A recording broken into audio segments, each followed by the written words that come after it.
marche pas. C'est tombé. Non, non, président. Celui-là, il marche. Bon. Celui du président marche toujours. Alors, bonjour à tous. Bonjour, Monsieur le Président. Je suis Aliou Ba, africain de la République de Guinée. Je vais profiter de l'occasion pour saluer tous les Africains, tous les Français et tous les Guinéens qui sont dans cette salle.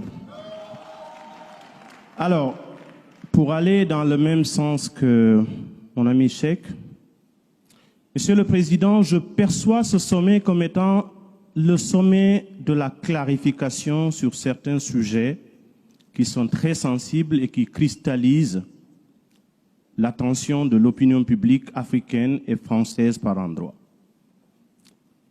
Peut-être que nous n'avons pas la même perception de ce qu'on appelle régime démocratique, parce qu'il me semble qu'il suffit de s'adosser sur des lois et ce qui est légal pour considérer un régime démocratique, étant donné que nous sommes tous d'accord qu'il y a une prééminence de la légitimité sur la légalité pour que nos actions portent. C'est vrai qu'il y a de nos dirigeants qui sont légitimes. Il y en a beaucoup qui ne le sont plus. Mais ce que je suis en train de dire, ce n'est pas de vous demander de vous occuper de nos dictateurs. Nous le faisons et nous continuerons de le faire. Moi, je viens d'un pays, la République de Guinée, qui vient de se débarrasser de quelqu'un qui voulait encore mourir au pouvoir. Et je fais partie de ces jeunes qui étaient en première ligne. Je suis fier d'avoir mené ce combat parce que ça ramène de l'espoir auprès de notre jeunesse. Ce que nous essayons de vous demander, Monsieur le Président, ce n'est pas de vous occuper de ces problèmes internes.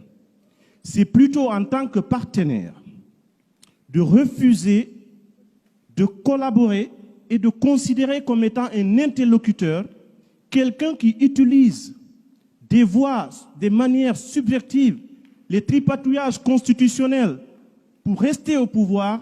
N'en faites pas un partenaire. Parce que habituellement, ce qui arrive, Monsieur le Président, on utilise beaucoup de la subtilité politique dans le langage.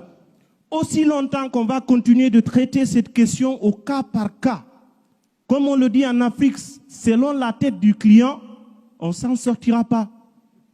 Ne voyez pas le Tchad différemment que le Mali, que la Guinée, que la Côte d'Ivoire. Sur cette question-là, traitons-la de façon transversale. Autant vous vous êtes prononcé sur les questions de droits de l'homme, il y a des valeurs que nous avons en partage, les valeurs universelles. Le droit à l'alternance, c'est quelque chose qui représente ce qu'on appelle l'oxygène de la démocratie. Peut-être que ça ne se réduit pas à une histoire de nombre de mandats. Vous allez peut-être dire que nous sommes, bien entendu, disposés à pouvoir gérer nos lois, définir le nombre de mandats. Nous sommes d'accord de tout ça. Mais encore une fois, je le réitère, il n'y a pas d'amalgame dans notre démarche. Il ne s'agit pas de dire à la France, empêchez que tel le fasse. Nous le ferons nous-mêmes, nous n'attendrons personne pour le faire à notre place. Nous continuerons de le faire, mais n'en faites pas des partenaires selon les cas, en rapport avec soit des intérêts géopolitiques, des intérêts stratégiques, des intérêts militaires ou des choses comme ça. C'est ce que l'Afrique ne comprend pas, et admettez avec nous que cette subtilité entretient la suspicion. Et ce que nous voulons rebâtir à partir d'aujourd'hui, Monsieur le Président, la confiance mutuelle, elle est fondamentale. Mettons de côté tout ce qui peut entraîner le préjugé, la suspicion, les petits calculs. Certes, c'est politique, mais des questions de ce type, nous, Africains, nous voulons que vous vous positionnez comme étant un partenaire qui travaille, un partenaire des peuples africains, non pas un partenaire des syndicats de dirigeants africains. Voilà ce que nous avons voulu exprimer et je viens en appui avec ce que Cheikh va dire.